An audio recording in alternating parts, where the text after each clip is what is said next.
My name's Derek Walker. I'm the owner of Walker and Wood, but I always haven't been a business owner.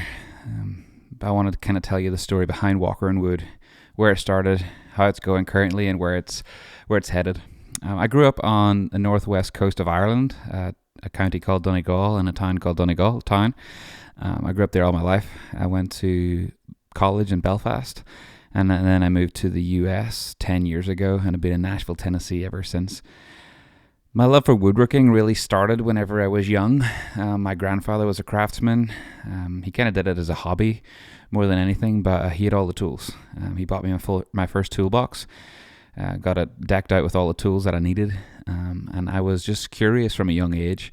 I remember him inviting me to help him build a birdhouse, and then I would watch him as he built a dollhouse for my sisters, a farm for myself, and various other things. But that intrigued me. I think that's really where the love of woodworking kind of was first started. I would say those seeds were planted there. It wasn't until high school where I worked with a local woodworker at Friary Timber Products. They took me on.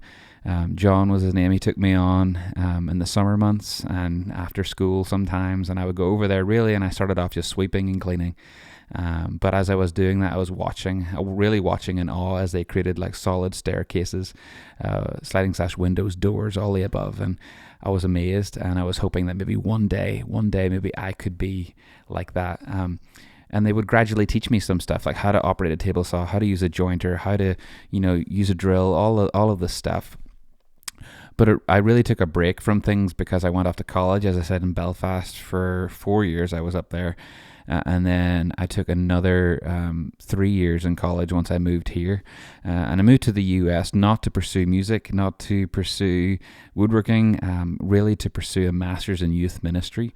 And so I did that for several years. I worked in a local church in a student ministry. And while I did that, that's kind of where Walker and Wood was born.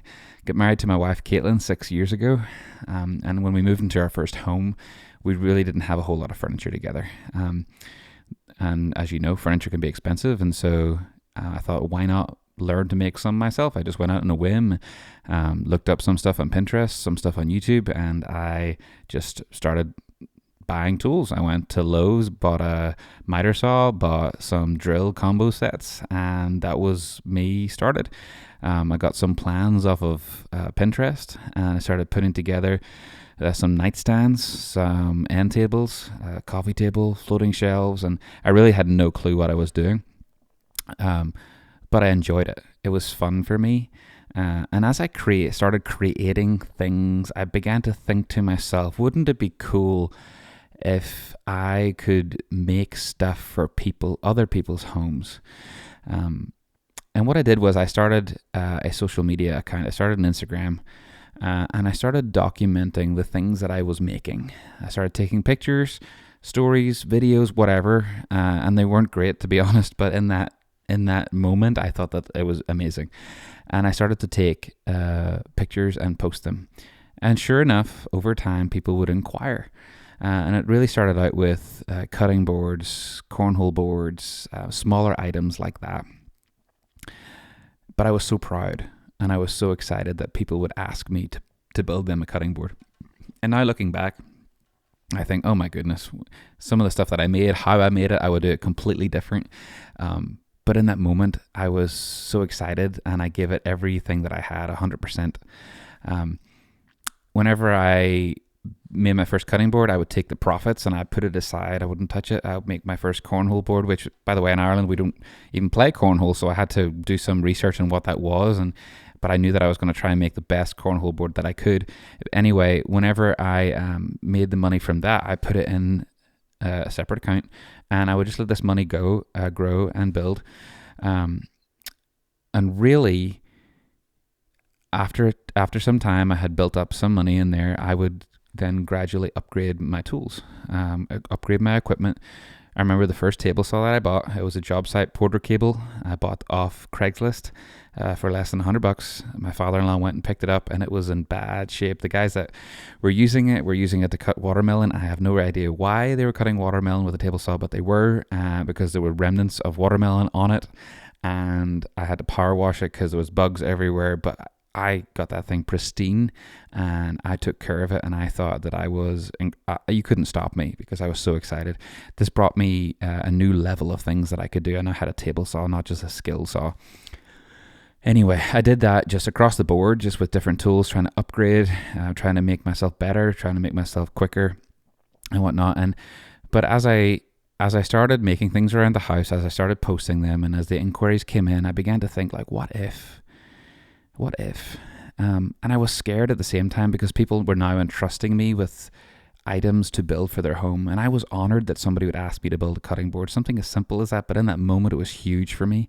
It was a starting point that somebody would ask me to build them something that they would be using every day. I was honored, and so I didn't take that lightly, and I still don't to this day. No matter what we're building, I take huge pride in that, and I give 100% of everything that I have into creating something beautiful and meaningful for somebody's home.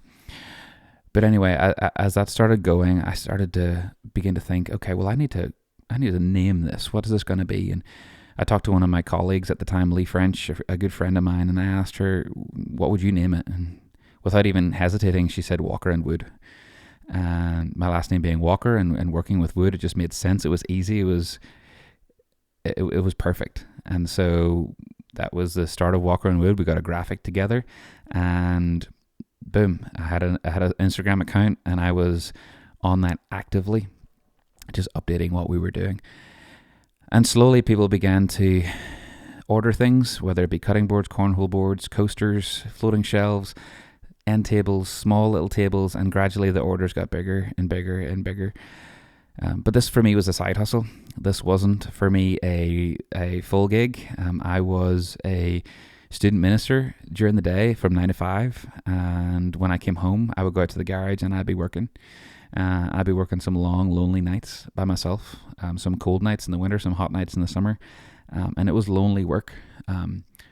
But it had to be done in order to grow what I was doing. And that's my encouragement to anybody that's in business right now, is that if you want to get something off the ground, it's just not going to happen overnight. Somebody's not going to do the work for you. You're going to have to put in that effort yourself. You're going to have to put in that work. Whenever nobody else is watching, whenever nobody else is there just to be around you, you're going to have to do that yourself. So that's my encouragement. I did that for several years, worked around the clock. And had to really a lot of sacrifice. That meant saying no to friends. Whenever some friends wanted to go out, that meant missing certain things. And it wasn't really until our son Henry was born 4 years ago that things began to change, because something had to give, because my time was so consumed that I was not ready to miss him growing up. And really just the Lord began to open some doors, and I began to have some conversations about what would this look like to take this to the next step. My encouragement and for people venturing out on their own, I would always say, while it's scary because you're leaving something that's structured, something that is a 9 to 5, something that you have a 401k, something that is secure and known, and you're really stepping into an unknown where you don't have that paid holiday time. What I would say is to build up your order list.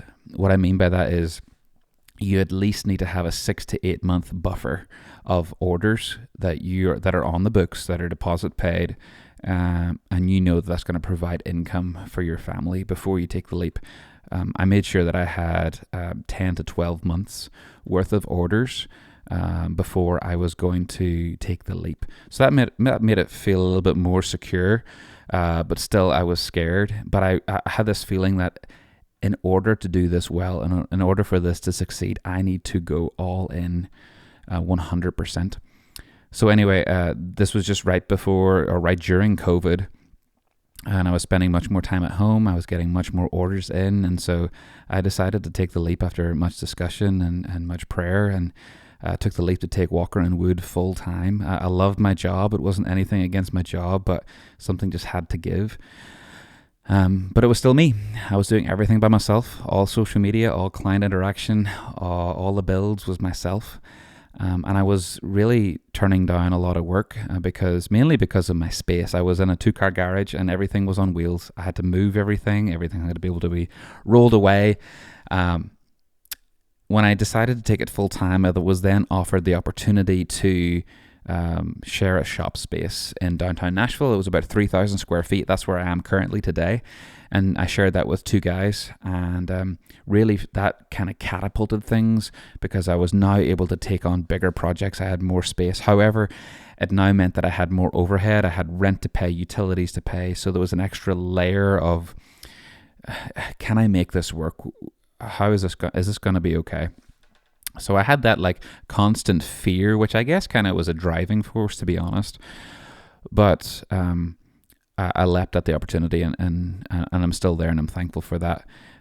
So I moved into the space, started taking this thing full time, and really that's whenever we saw things begin to take off. As I said, everything was me. I was turning down jobs at this stage because I now had a wait list of close to a year, if not over, at some point. And I understand why clients wouldn't want to wait. So I had to do some soul searching and really release some control, because I was a bit of I'm a perfectionist. I'm a control freak in some areas, and essentially my whole point is I'm putting out a product. My name is on it. No matter who builds it, my name is attached to it and is on it. And there's a level of excellence that I expect out of myself and out of my, team that I would be starting to build. But slowly I began to add and to build a team of guys around, and really we've just become family. These guys that now work for us and with us, they are close friends, dear friends now, and they are very skilled craftsmen, and so we were able to take on much more projects than what we were able to do. So it kind of changed my role in a sense. I was now still building because I never want to not be building, but I started then to almost be project managing, and I had to see what it looked like to kind of oversee work and oversee different people's personalities and see how we would blend and work together as a team. So over the past few years, we've taken more guys on, and we've been kind of working this out and seeing how this would all work together. But yeah, Walker and Wood is kind of growing into what it is right now, where it's not just me, it's a team of guys. And I'm proud of the work that we're doing. We've still got a long way to go, and I'm excited about the future, about where we're going. But to now look back and see where we've came from, the journey of that Porter cable table saw in a 2-car garage, rolling things around, to now, we're doing dentist offices, we're doing coffee shops, we're doing kitchens, we're big projects now, where we used to do coasters. And so I say all of this just to be an encouragement of it can happen. Dreams become reality. Whenever I was sweeping the floors back in Donegal, watching these guys, thinking, could it be me? I'm now getting to live that dream. And it didn't just happen. It took a lot of work. It took a lot of really blood, sweat, and tears. But I will also say that, and you'll see this in future content coming out, but my faith has a lot to do with who I am. Actually, it's crucial to who I am. It is the reason who I am, and how and why I am the way I am. But God's hand has been thoroughly throughout this, and I would not be where I am without Him. So I say this to give all glory to God, because it is God that's given me the gift and the talent to be able to do this, but also just the desire and the willpower to do this day in and day out, and to not just provide for my family, but to lead a team and to help provide for them too. So thanks be to God for that. But to this day, I still feel honored. I feel honored that people would ask us and ask me to create a piece for their home that can be passed down, or a piece of their home that is now a permanent fixture in their home, that they would entrust me and my team with that. That's a huge deal, and I don't take that lightly. I don't take it lightly at all. And I think a reason for the business's success really is that we care about the customer deeply. I don't want this just to be a transaction experience. I don't want it to be, hey, here's my credit card, swipe, here's your bill, done. No, I want this to be a meaningful experience for the client. I want it to be something that they remember, because Walker and Wood we've never paid for advertising. We've never put our name in a billboard. We've never put our name in a magazine. Our business has grown organically through social media, through the posts that we're creating, and also from referrals. A lot of our business has come from clients saying, hey, this guy did a great job. This team came in and they were on time. They did what they said they were going to do. And unfortunately, that's the hard thing about our industry. The construction industry has got a bad rap for not showing up on time, not doing what they said they were going to be doing, either maybe starting something and not finishing it, or not finishing it to the excellence that it should be. And so our whole mantra at Walker and Wood really is that we want to fix that one job at a time. And our hope is that whenever we leave a client's home, that they're not just happy with our work, but they're thrilled that we passed maybe expectations, that they then would go and show friends and family.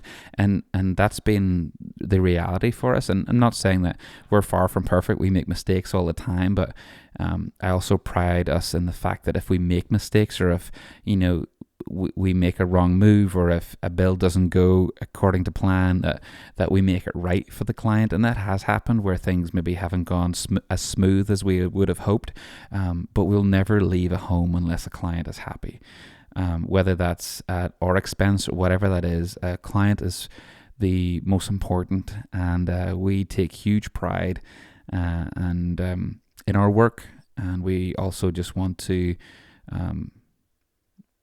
we want the client also to have a great experience as well from hiring Walker and Wood. But anyway, that's just a brief overview of how we started, why I started. I'm excited about where Walker and Wood's going. There's big things around the corner. I'm as energetic and as enthusiastic as I have been. And now just getting to create this content. My passion now is helping not even young, but just people in business realize their full potential. Maybe you're in business and you just need somebody alongside you, like just to encourage you, to challenge you. Maybe it's you've got this idea and you want to step out, but you're afraid and you're scared. I want to help, because I had to grow this myself.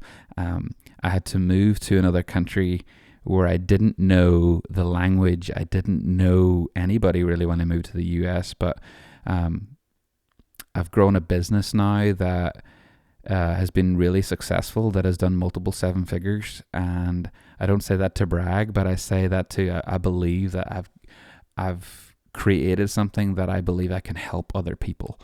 And that's why I'm doing this. I'm trying to create content. I'm trying to walk alongside people and to coach people, like, hey, here's what I learned. Here's what I would do differently. If I was to do this all over again, I wouldn't do this. I would do this. That's my whole goal and aim, because I believe in small businesses. I believe that I believe that this country wouldn't be the same without small business. And so that's my passion. So thank you so much for listening today. There's more to come.